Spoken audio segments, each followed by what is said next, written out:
it's Jennifer from Yellowbrook Road Farm, and we are out in the garden this morning, and what a gorgeous stretch of weather we have been having here on southwest Nova Scotia. We have had record temperatures and enough rain, but like it's still a little dry, but we're good. Like it's better than most years. Lots of growth. As you can see in the high tunnel, in the greenhouse, sorry, the small greenhouse, I have peas just dripping with peas, need to be picked this morning, so we're going to do some harvesting this morning. We have lots of lettuce, beautiful Four Seasons lettuce, sage. Tomato plants are all coming along very, very nicely. They look really good. Happy about that. It's going to be a good tomato year. I just feel it. Chard just exploding, lettuce exploding. Cucumbers are coming on. Got lots of nice little fruit coming. Some beautiful bunching onions. Been eating off of those for quite a while now. And broccoli. Oh my goodness, you guys. We've been harvesting broccoli like mad. And that's another head. And we've got another one there. And anyway, yeah, so I did a few plantings in here just to get an early harvest. And we've been able to, you know, have some beautiful stir fries.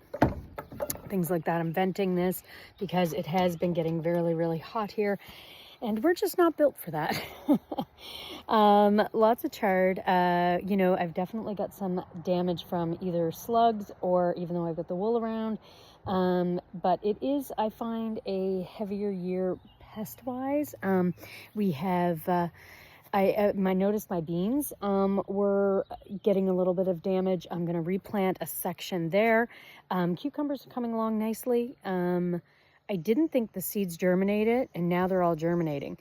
So, but I had already started starts in the high tunnel, so I've put those in. So I'm going to have to do some rearranging around, you know, which is exciting. Anyway, but the cucumbers are coming on. Winter squash doing really well over there. Yeah,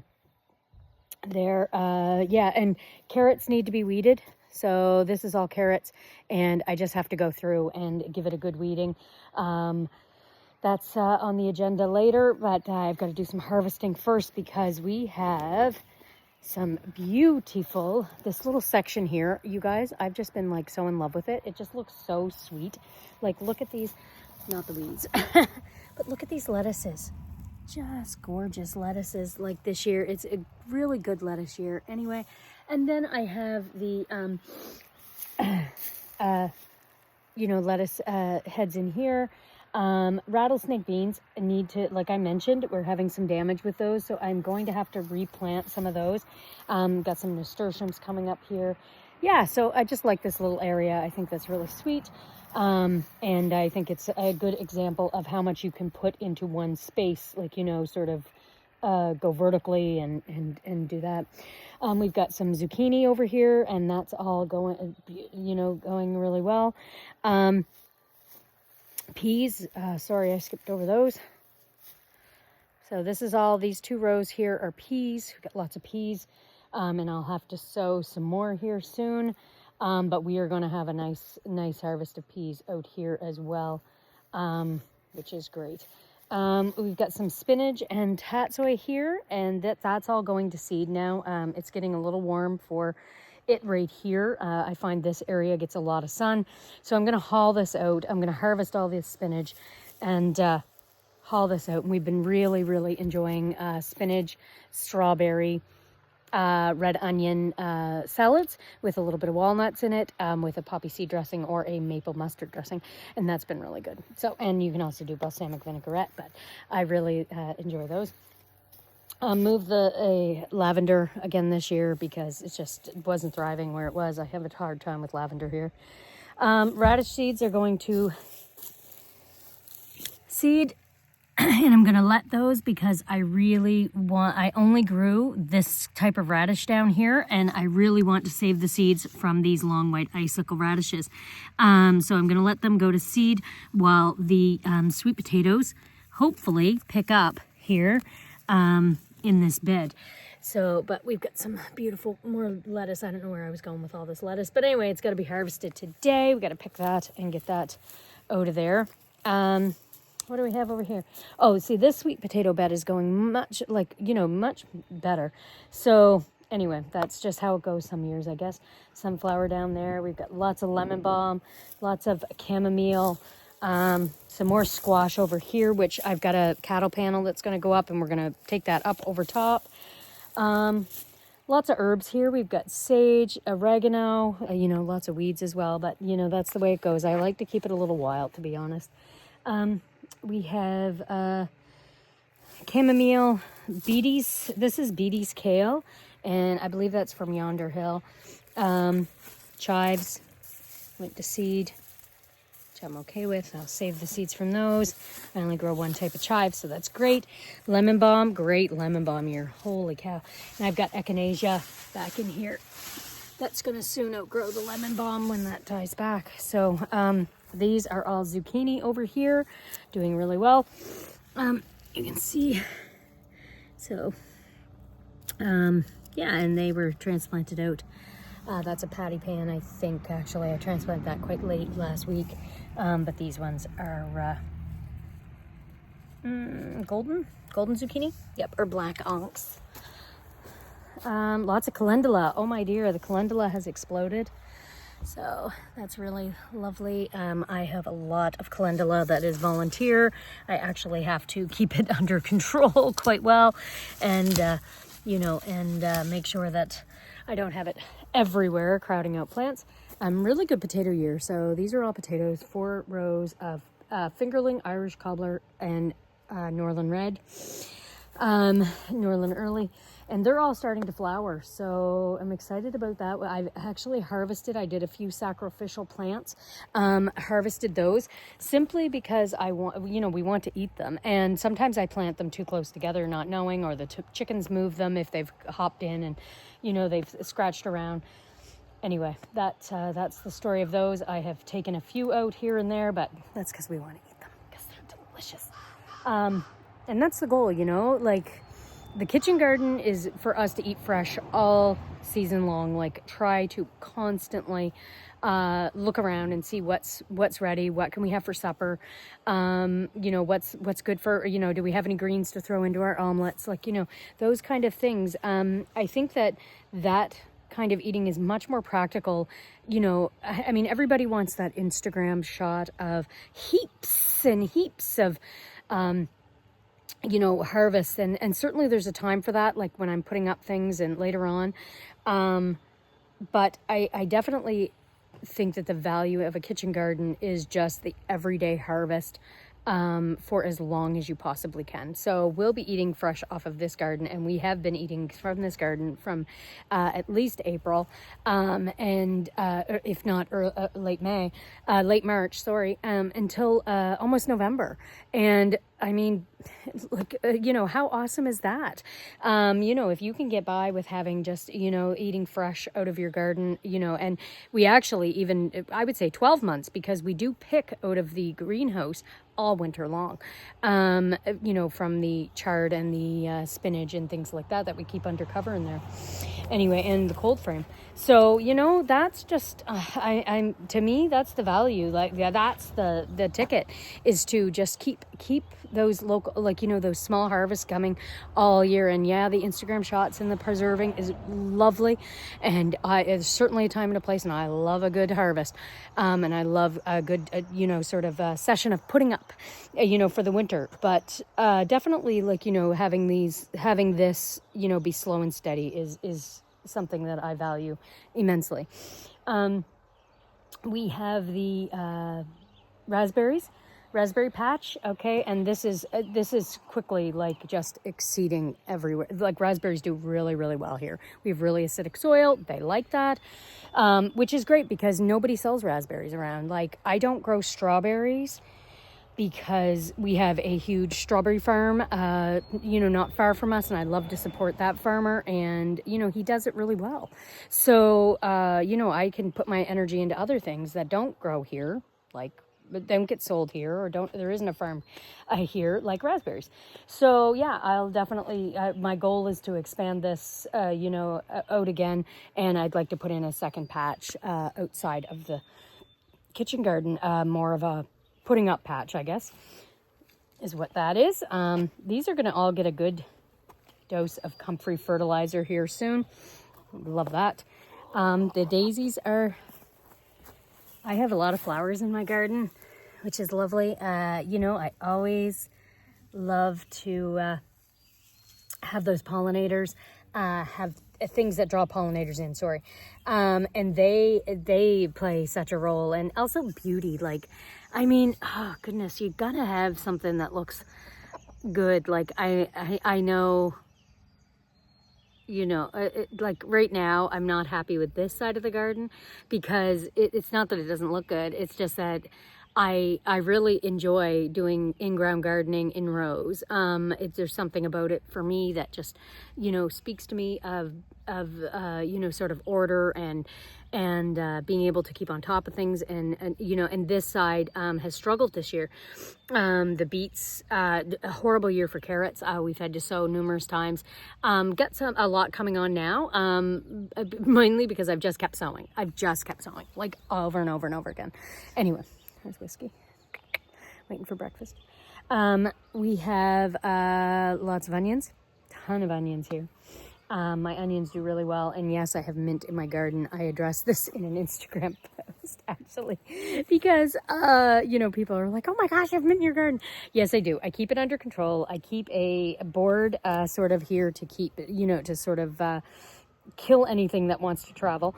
I also really, really heavily cull in the spring any mint that I see already coming up. Like, you have to stay on top of it, and we harvest from this. Like, I use a lot of mint actually, so I love having this here. I think it's beautiful in the garden, and I think it does something for my onions. I always have a really good onion harvest, and I've never moved this patch. Always put my onions here, so I don't know. Anyway, we've got some scarlet runners that are actually, we've got scarlet runners growing all down there as well, along that fence, using that vertical space. Now these beans seem to be doing okay. They're getting there, but yeah, again, some damage. You can see. But I'm in good company. I seen Nikki Jabor posted that she had some damage on her beans as well. So, you know, yeah, it's, you know, Nova Scotia. That's where we're at right now with the weather. We have, Charlize is up. We have garlic, lots of garlic. And I feel this is a little stressed this year. I don't know. I got a little brown. It's got yellow tips. I just feel like this wasn't my best garlic year. But yeah, anyway, I'm going to sacrifice one of these and haul it because, oh, sugar, because it was planted too close to the other one. Yeah. Anyway, I'll have to dig that up after. That bulb up after. Anyway, I just feel like this wasn't my best garlic year. Anyway, we are getting scapes on. Scapes are coming. Everybody else has scapes, but you know, we're always late. That's just the way it goes. Oh, there's a scape. So there's a garlic scape. When those stand straight up, it's time to harvest your garlic. So that's kind of the sign that I go by, is when those stand straight up. And I will, you know, harvest those, and we will eat those in stir fries and things like that. Yeah, so this is the area of the garden that I said was struggling. I just really wasn't, you know, I've got a lot of carrots coming. You know, they're little yet. I planted them with interplanted them with some radish, simply because, not because we like radish, but because I simply was struggling with this. And I thought, well, you know what, let's just do it and see if I can keep that under control. I've got some mesclun coming here, lots of turnips, lots of spinach, shallots, turnip, leeks. Now the beets are doing well down there now, quite a few beets now. Replanted some more of those because, you know, you're always succession planting. I'm always bringing more up, as well as turnip, some more bunching onions there, more lettuce. What else do I have here? Runner beans, fava beans. So these are fava beans, and they are starting to put on their pods. So I've harvested some from the high tunnel already, which I'm hesitating taking you up. Oh, there's some pods. So there are the fava bean pods. Yeah. We eat those young and in stir fries and steamed in rice. Love those. If you wait until they're nice and big, you can dry them and save them that way. I tend to eat them young and to try to avoid the double shelling that is such a pain in the butt with faba beans.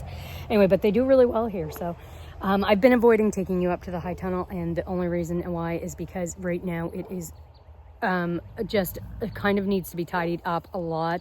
Not that I'm scared you're gonna judge my mess, but I really, like I just mentioned, I really like to have it kind of, cleaned up, and I need to spend a morning up there. So I've got some days off next week.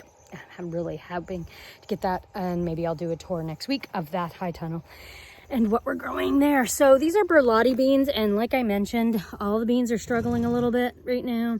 But that's okay. They seem to be coming back. Like, we're getting lots of new healthy growth. And I thought I lost my parsnips, but they're all coming up. So I'm happy about that. So, everything's a little slow. Like, everything's a week behind. And you can see that, some of the chard, like some damage there. So definitely anything that's been in the ground in this last month when it's been dry is struggling. But that's par for the course. Horrible asparagus year. I've got some coming up. What do we have here? Sweet peas. Lots of sweet peas. So they're all being not tented. What's the word? Trellised. Yep. And little teepeed. Yeah, that's it. I have borage, a volunteer borage all coming up. And that can be eaten as a green. I also grow it for the flowers because I make borage tincture. I put some more kale in because we had a ton of kale volunteers. This is my tall blue kale.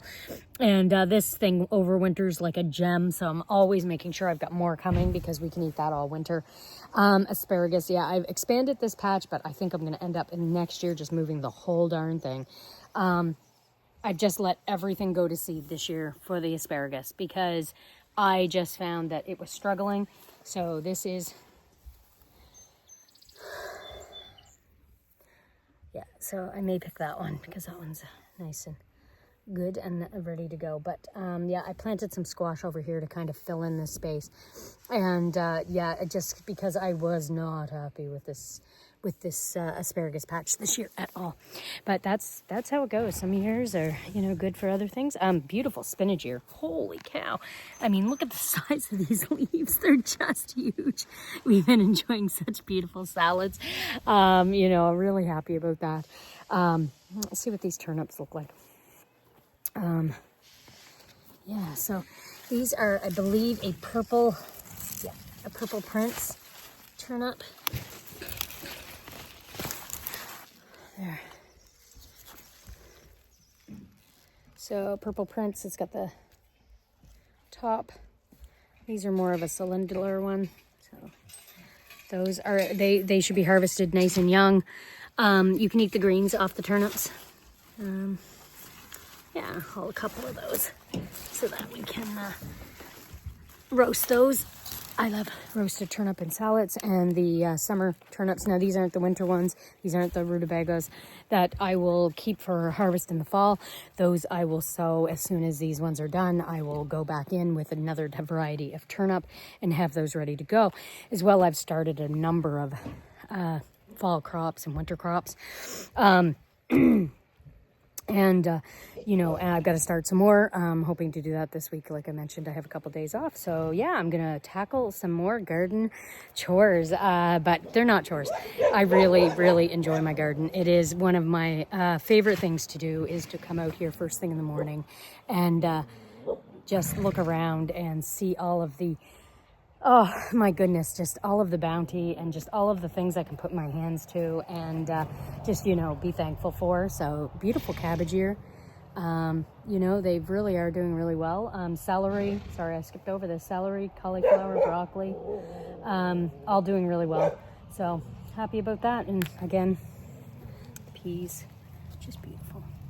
Anyway, hope y'all are having a great garden season, and let me know what you're growing. Let me know what you're struggling with. I love to hear and talk garden. So anyway, take care.